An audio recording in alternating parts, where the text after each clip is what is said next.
What's good? This is your boy JD from the Designated Report Boxing Podcast, and today we're going to talk about the George Kambosos Teofima Lopez fight.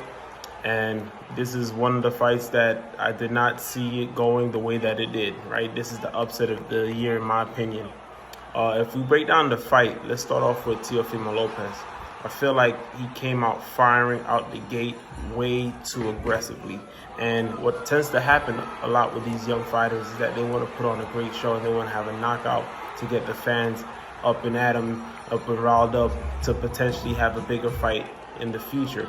But instead of taking his time like the Lomachenko fight, Teofimo pressed way too early on and he was super aggressive, hence why he got caught slipping and knocked down.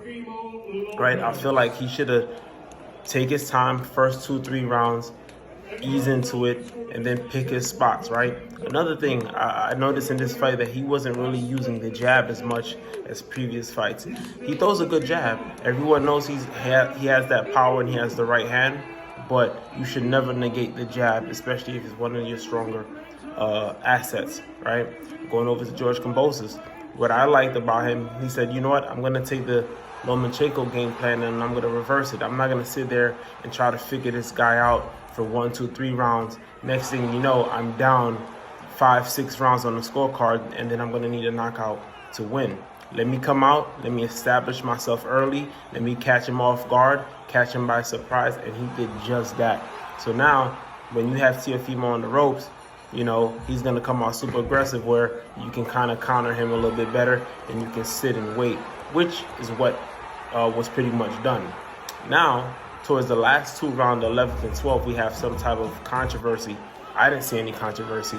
You know, the fight was pretty much tied up to these last 2 rounds, and Kambosos came out and did what he had to do, and he won the 11th, he won the 12th. So you have the post-game conference where Teofimo is going around stating that he won. I don't know what fight he was in, but he clearly lost that fight, and I am happy that the judges awarded the correct winner, you know.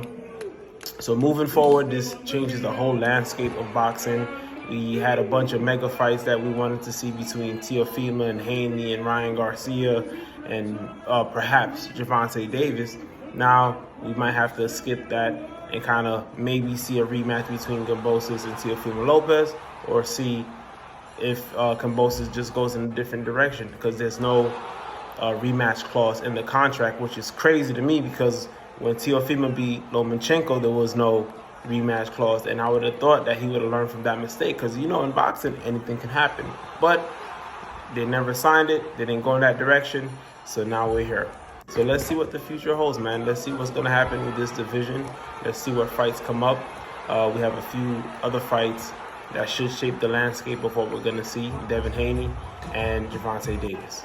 All right, so any questions, feel free. Comment below, like, subscribe, share. Tell a friend and tell a friend. Peace.